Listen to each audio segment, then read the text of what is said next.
It's the third and final race of the day and indeed the season. This is the 40-minute endurance.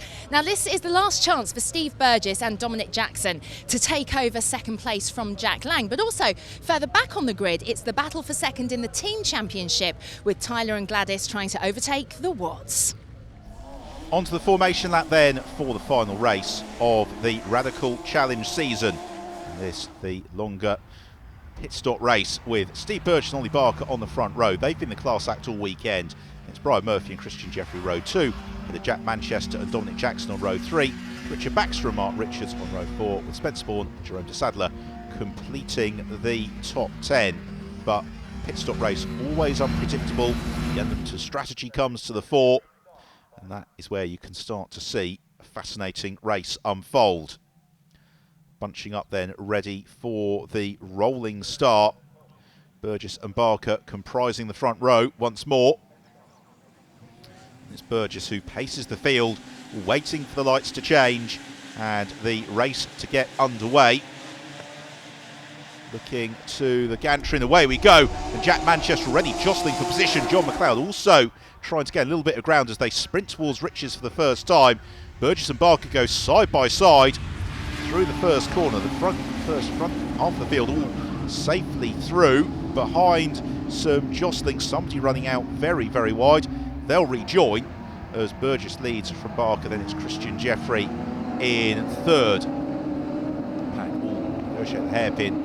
Any drama, head on towards Palmer. It's Dominic Jackson who's up into fourth. Jack Manchester, the sky blue car, in fifth. And then Jerome de Sadler is made next to the start. He is there in sixth position as well. Mark Richards looks to the inside of Brian Murphy. John Caldwell looks to the inside of everybody. Locks up his tyres as a result. Pick their way through. Joe Watt a little bit lower down the order, coming under some pressure. At the front of the pack, Burgess and Barker trying to stretch the field. There's Jack Manchester already looking to gain some ground. He's alongside Dominic Jackson as they head into Williams. Jackson forced to the slightly wider line, but Manchester I don't think has carried the corner speed that he'll need to be able to challenge down the Bentley straight. Accelerate under the bridge in towards the braking zone for Brundle and Nelson for the first time. The field all fanning out. It's still side by side in that scrap for fourth. The leaders sprint towards the bomb hole. Who's going to emerge in fourth? It is Jack Manchester. He seals the move on Dominic Jackson, and Jerome de Sadler is going to look to try and pick his way past as well. De Sadler to the inside line, sneaks clear of Jackson through the bomb hole. They're going to be joined by Brian Murphy as well. Frustrating first lap as a result for Dominic Jackson. No such dramas for the leading duo. Barker just checks his touchboard, showing everything is up to temperature as they head uphill along the centre straight, past the pit boards, in towards Riches. Meanwhile, Jackson looks to fight back inside de Sadler, and he's got a good run here, Dominic Jackson. Oh, lovely stuff though from Jerome de Sadler. Shut the door. In fact, closed up on Jack Manchester as a result. They both have moved to the inside line. It means Jackson has a little bit of a sneak to the outside then. Takes the tight apex, hoping for the slingshot and cutback. He can't quite do it though. Through Palmer on towards Agostini. Just falling away ever so slightly. Very slight downhill braking zone as well. Into the hairpin. Agostini, and de Sadler just slightly runs wide. Doesn't quite clip the apex. This opens the door to Dominic Jackson on a section of the track where Jackson has gone very well all weekend through Hamilton, but both of them just kick slightly sideways. De Sadler keeps his foot in. It means that the opportunity doesn't really present itself for Dominic Jackson. A pair of them sprint out of Williams on to the Bentley straight once more. Meanwhile, the race leader Steve Burgess not exactly romping clear of Ollie Barker here, and they've both got Christian Jeffrey for company. Then a little bit of daylight to Jack Manchester in fourth. It's Richard Baxter trying to thrust his way past Mark Richards in a fight a little bit lower down inside the top 10. But it's the dark car of Richards who prevails, ahead of the brightly liveried entry of Richard Baxter. Again uses the camber of the bomb hole. It's not sufficient for him to propel his way past. Jerome de Sadler still doing an excellent job of keeping Dominic Jackson behind him. This has been the frustration for Jackson all weekend. He's had absolutely fantastic race pace, but he's struggled to make progress in the early going. Also struggling to make progress, that's Spencer Bourne's car, and sadly Spencer's season coming to a disappointing conclusion. Retirement early on in the final race of the year. Crader trying to make his way through the pack. Again, he's caught up in a little bit of traffic, some quick cars in and around him. Tony Barwell just to the fore of that queue. Brian Harvey just behind him. John McLeod tucked up meanwhile behind John Caldwell. Both Caldwell and McLeod, they've had good weekends. They've always been in the thick of the action. McLeod in particular has been showing solid top 10 pace. As Harvey looks to the inside of Barwell, slips past. No such opportunity for Mark Crader to follow through with as they head towards Hamilton. Ooh, just a little bit sideways there from Barwell. That's going to open the door maybe for Mark Crader on the brakes to Oggies. Nothing doing, however. And the Williams on to the Bentley straight. Snetterton 300 circuit, very different challenge for the drivers compared to some of the tracks they race at. All the technical sections with then lengthy straights, you've got to get a really finely balanced setup to get the car working. Caldwell and McLeod continue to tussle. They're now being joined by several others, the first of whom is Barry Liversidge. That is the bright red number 6 car. It's Liversidge who's leading the charge to try and overhaul McLeod. Through Coram Curve, back to the race leaders, and they've just shaken off Christian Jeffrey and Ollie Barker right with Steve Burgess.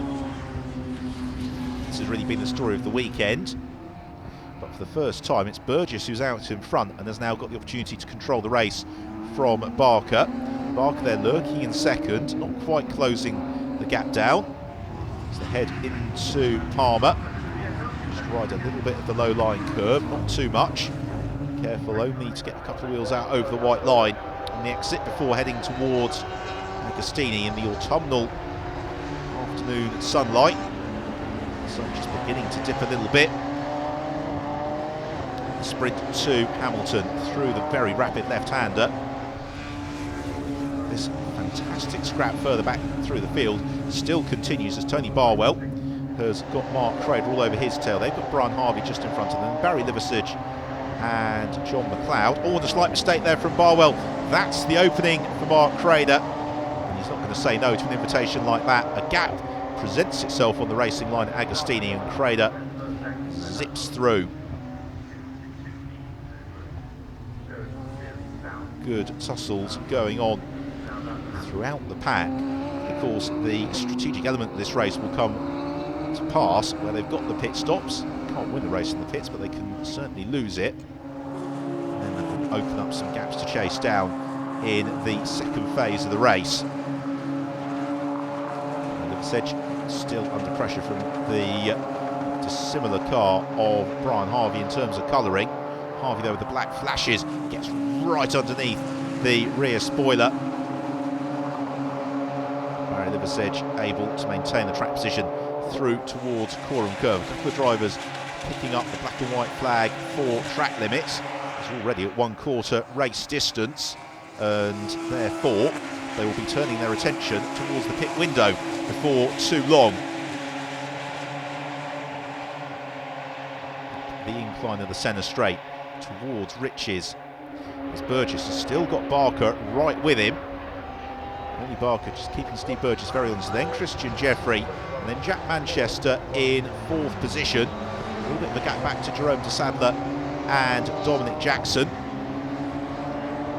Leading group of cars. They've been by and large the front runners all weekend, but this very impressive so far from Jerome de Sadler.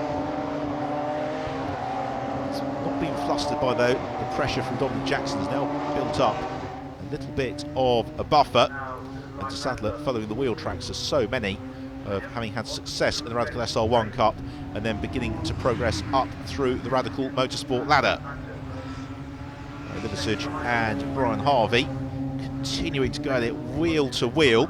It's giving John McLeod the opportunity just to break free ahead of them. It's also giving Mark Crader the opportunity to get right with them as they come out on to the Bentley Straight. Towards Brundle Nelson, still John Corville it is, who is at the front of this tussle. Plenty of jostling behind. Nobody quite close enough to force that overlap, to force the move that they really need to make the move stick. So through the bomb hole on towards Coram Curve. Cars pushing through, all running as a tight bunch. To Murray's, accelerating out of Murray's along the centre straight. All the while they will see the race clock ticking down. They'll have their pit boards. They'll know when they're going to be summoned into the pits. Again, Crader just looks to the inside of Brian Harvey as they battle. So it's going to give Tony Barwell the chance to join in as well. More dust gets kicked up over at Coram. Sedge taking a slightly abrupt approach to the hairpin. It's really given opening though to Brian Harvey. As this battle continues to ebb and flow. Out of Palmer, the run towards Agostini. And bunching up under braking into the hairpin. Crader certainly looks very comfortable at the wheel of his car, not moving around quite as much as the rivals surrounding him. In turn, that suggests maybe he's not exerting quite as much from his Dunlop tyres as some of those around him. So the sprint from Oggies to Williams, and then fed on to the Bentley Straight. So they really pick up the speed. Again, the road just falls away slightly under braking to Brundle and Nelson.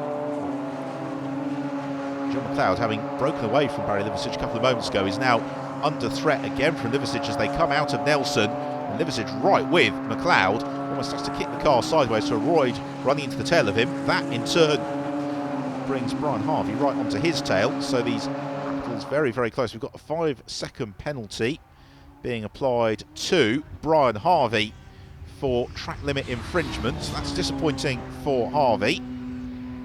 Oh, and into the pits is Steve Burgess from the lead of the race. And this is not within the pit window, so real problem here for Steve Burgess. And whatever the issue would appear to be, it seems fairly serious, because the mechanics aren't hard at work on the car trying to get him back into the fray. So really disappointing there for Steve Burgess. And that, as a result, releases Ollie Barker to go on his way as Burgess out of the cockpit. In a very disappointing way for him to conclude his 2017 season. So, a little bit of drama is Mark Richards, who's now been caught by John Caldwell. So Caldwell right up with Richards. And Richards, who's had great pace all weekend. Just looking to see there's the issue there. He's got a little bit of flapping of the rear bodywork. That shouldn't be delaying him too much. To head through Coram on towards Murray's. And now we'll see if Richard's got everything he needs in a straight line as they head along the centre straight. Indeed he doesn't, because he pulls straight off into the pits to get the car inspected. A race leader meanwhile, Ollie Barker, well on his way, accelerating towards Hamilton. But he's got the pit stops to play through. He's got success seconds in the pits to consider as well. There's all change. Tom Harvey takes over from Brian Harvey. Seat inserts and seatbelt adjustments to work. Also Elliot Goodman busy having a little bit of work done as cars sprint on towards Richards. There is Christian Jeffrey now into second place. He has got Jack Manchester starting to close up onto his tail. So Manchester, who feels the success seconds scenario could work out in his favour, is just letting the race come to him. He's up behind Christian Jeffrey. Jeffrey will also fancy his chances of a good result once the pit stops have worked through. Still got the progress of Ollie Barr to consider as well. Dominic Jackson, we've not yet seen his true hand either. as the multitude of battles continue further down the order. Barry Liversedge under pressure from the Barwell car as dust gets kicked up. This is also right up with Mark Crader. So those that have pitted being fed back pretty much exactly into the battle they were participating in before the pit stops. All change.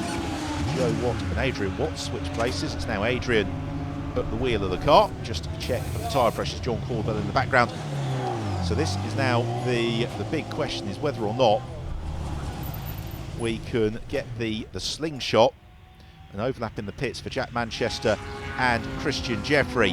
And here is Manchester. He emerges from the pits. Now where is he in relation to Christian Jeffrey? They were absolutely together pre-pit stop. Manchester has got Jeffrey right behind him, so the fight for the lead comes together absolutely perfectly. Manchester comes out with his nose in front, but he's side by side with Christian Jeffrey. Jeffrey, of course, has got the benefit of the high-speed run through Riches. He's still right in the rhythm of it.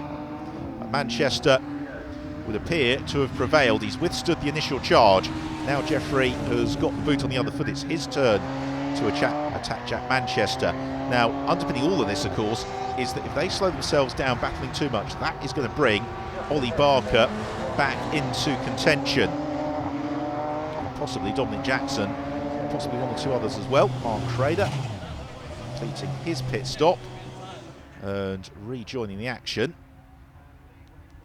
Crader just consults his mirrors, sees the track is clear, rejoins.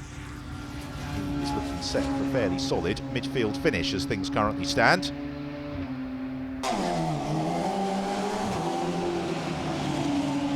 Meanwhile, David Franklin on his way as the fight for the lead into Riches once more. And again, Christian Jeffrey has a little bit of a look to the inside of Jack Manchester. And Manchester, if he's got to sustain this sort of pressure for 30 minutes or so, that's going to be heavy going. Here is Ollie Barker. So Barker has got several seconds to try and chase down. He's got a little bit of traffic threatening him at the moment as well. So this is going to be worth keeping tabs on. Manchester and Jeffrey, by my reckoning, they're about 7 seconds up the road. Ollie Barker possibly a little bit more as well. So Barker has got the gap to chase down. He's got half the race to do that in. He's going to try and overtake the cars as well. The race leaders, meanwhile, head to Hamilton. Mark Crader possibly gaining the spots through the pit stops. So we may have got the jump over Barry Liversedge through the pits. So here is Ollie Barker. Barker, thus far this weekend, has had a great time. He's had a second place, a race victory, and he sealed the championship. Now Manchester in amongst a little bit of traffic. That's the multicoloured car of David Franklin. Then you see Christian Jeffrey, and just behind them the black car of Dominic Jackson. So again, strategy and success seconds have worked out in favour of Dominic Jackson. He's got the chance to close down on the dicing duo at the floor of the field. As Manchester looks to cut to the inside of David Franklin through Coram. Franklin now is overhauled into Murray's by almost both of the race leaders. Christian Jeffrey went for a gap that was always going to close because David Franklin, although it's being lapped, had to take the corner at Murray's. Track limits warning flag going out to Barry Liversedge, but there's yet no penalty. Race leaders scythe into Riches, and all of this is allowing Dominic Jackson to really close the gap to the race leaders fairly rapidly. There is Jackson. So leading trio all closing up on each other. Meanwhile, Ollie Barker behind them is setting lap times that are substantially quicker than leading trio, so he is inching ever closer as well. Out of Palmer, the run towards Agostini. And after that initial flurry, here is our leading quartet, so they all are converging on each other. And it is Ollie Barker, who is currently the quickest of them. In 5th and 6th, we've got a good scrap as well between Richard Baxter and Jerome de Sadler. So some excellent fighting all the way through the field, going right to the wire in this final race of the Radical Challenge season. John McLeod, meanwhile, slots down a little bit through the pits, as has John Caldwell. Caldwell, who was at the front of the train, has dropped to the back and has now got a gaggle of cars to try and overtake.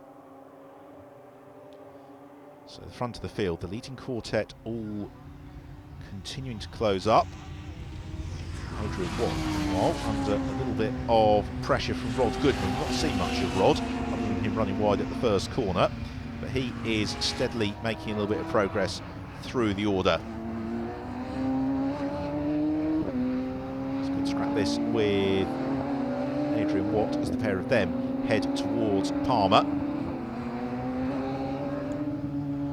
Watt just rides a little bit of the curb, as does Goodman. Meanwhile, the fight for leaders come back together once more, and Christian Jeffrey lining up for another crack at Jack Manchester. And Manchester is going to have to take this one carefully.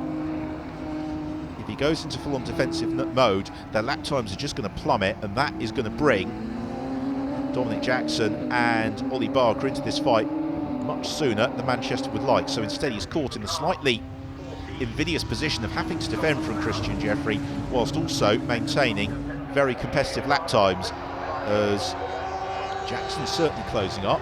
There's still a little bit of ground for Ollie Barker to make up, but he's got a few laps to play with yet, Ollie Barker. So this is far from settled. Towards Hamilton. Out of Hamilton into Oggies. And the key for Oggies is really a nice crisp exit to Williams, and then out of Williams, carry the pace down the Bentley straight. And we're talking here about differentials of hundredths, thousandths of a second, nothing between them. Down the Bentley straight we go, into Brundle and Nelson. In the background, looming ever closer, is Ollie Barker. But each and every lap takes a couple of minutes off the race clock, and that just closes the window of opportunity for Barker to finish the season with a podium. Through Coram Curve, into the flick at Murray's. Has Christian Jeffrey got one last push in his locker? Has he just got one more opportunity here, Jeffrey, to try and fight his way past? Through they come, on towards Riches. There is Dominic Jackson in third position. Jackson has been getting ever closer, particularly when the cars in front have been engaged in wheel-to-wheel battle, but he's not yet been able to fashion an opportunity for himself to try and push through. He just struggles a little bit to get the car stopped in time for the hairpin. That will cost him maybe a tenth or so. Through Palmer, the track well and truly rubbered in from the weekend. Drives in the Radical Challenge, a lot of track time to enjoy. At this stage of the season, the drivers are absolutely in sync with their cars. They know exactly where they can push with them, exactly where they can't. Out of Brundle and Nelson, Barry Liversidge. Oh, and he misses a gear, possibly Liversidge, because he's going to lose out here to Tom Harvey, as Harvey leaps to the inside through the bomb hole, and John McLeod may also try and follow through. That gap stays open, which it does, into Coram Curve. So disappointment for Barry Liversidge. Tries to fight back to the inside of McLeod through Murray's. Nothing doing. Somebody darting to the pit lane, and that's possibly John McLeod, who peels in. So as we get towards the latter stages of the race, there's possibly part of the problem for Barry Liversidge. He's got some rear bodywork that's coming a little bit loose. Oh, as leading quartet now very, very closely bunched, and we could be in for a grandstand finish to the race, because Ollie Barker in fourth, appreciably closer to Dominic Jackson, who in turn is that little bit nearer to Christian Jeffrey as Jack Manchester kicks up the dust. They're all on the limit, and they're all running out of time. For Jack Manchester, he just wants to come out of Murray's and see the last lap board or the checkered flag, because that means that his work is almost completed. What he will see is his pit board telling him how much longer is left in the race. So they flash through, and it's into the last lap. So for Jack Manchester, he's just got 3 miles to fend off Christian Jeffrey. Christian Jeffrey's got a choice. Does he go all out to challenge Jack Manchester for the win? Does he just play it safe, make sure that he finishes on the podium and the points that will bring him. Dominic Jackson, well, this is an opportunity to take some ground off of Steve Burgess, of course, because Burgess, the early race leader, forced into retirement in the first half of the race. Barker just shows himself in Dominic Jackson's mirrors, lets Jackson know that he's there. Maybe tries to force Jackson offline through Agostini. Doesn't happen. Instead, Jackson closes up to Christian Jeffrey. And for Jack Manchester, the first half of this last lap has been exactly what he would have hoped, which is that he's been able to build a couple of car lengths over Christian Jeffrey, whose mirrors are very full of Dominic Jackson. Ollie Barker in fourth, possibly just slipping slightly adrift as they head down the Bentley Straight for the final time. Into Brundle Nelson, moving about again, Ollie Barker. To no avail. Out of Nelson, just 3 corners to go now for Jack Manchester. He's had to work hard for this one. It's this quick quartet who have all closed up on each other as the race has unfolded through Coram for the final time. We've just got Murray's to go. Can Jackson close up on Jeffrey? No, he can't. But he gets a very good run out of Murray, so this isn't settled just yet as they sprint towards the checkered flag. It's going to be victory for Jack Manchester, but who's going to finish in second? It is just Christian Jeffrey who flashes through. 2/10 clear of Dominic Jackson, with then Ollie Barker finishing in a very solid 4th position. Thoroughly entertaining race to bring the season to a conclusion. For Ollie Barker, it's a season which has seen him crowned as the Radical Challenge champion for 2017. Check then at the final result. Manchester wins it from Christian Jeffrey. Dominic Jackson completes the podium ahead of Ollie Barker. Richard Baxter in 5th from Jerome de Sadler, a great debut weekend. Elliot Goodman in 7th from Brian Murphy, with Barry Liversidge and John Cordwell completing the top 10. Bubbly and trophies on the final podium of the season. So Jack, you must be thrilled to bits with that. Yeah, I am. I couldn't ask for anything else. Finally getting a win after just so many times on the podium, but not quite making it up to the top step. Yeah, I couldn't ask for more. I've got to thank Scorpio for just giving me just helping me everything. I mean, it's, what a result.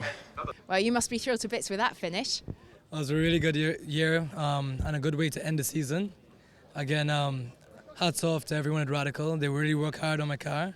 I felt really confident in it, and I was hoping to get that P1. Jack didn't make any mistakes. The one that he did, he recovered really fast, and then there was Dominic coming up right behind me. So it was a very interesting race, and consistency was a key in that race. How did the race go for you? Talk us through any challenges. Well, at the beginning, I just wanted to make it around the first lap and then remain with the leading pack because of the penalty system from the last race, and managed to do that and had a little bit of a run on the top 2 guys at the end, but it was getting a little bit tight and I didn't want to throw it off because that would sacrifice second in the championship. Yeah. So is it confirmed? Have you managed to take second from Jack? I think so, yeah. Yeah, it would have been Steve Burgess, but he had a failure, so it's unfortunate for him, but good result. Well, Jerome, you were right up there in that race. Congratulations. Yeah, no, that was awesome, finishing 6th. Never been in an SR3 before, never raced on slicks before. So I did a 10th place, a 6th place. Couldn't be happier. Yeah, delighted. How did you actually find that endurance race? 40 minutes, it's a long time.